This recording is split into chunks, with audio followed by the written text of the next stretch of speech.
Seerah, a glance at the Prophet's life through the last 10 surahs. Seerah.ulum.com. Part 2.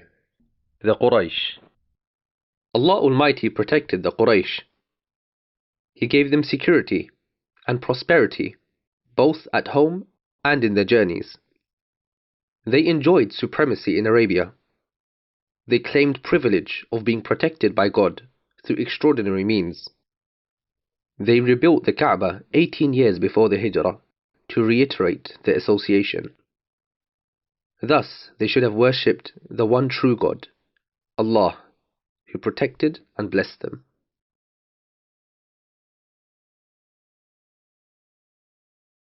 Allah Almighty says, Bismillahir Rahmanir Rahim. لإيلاف قريش إيلافهم رحلة الشتاء والصيف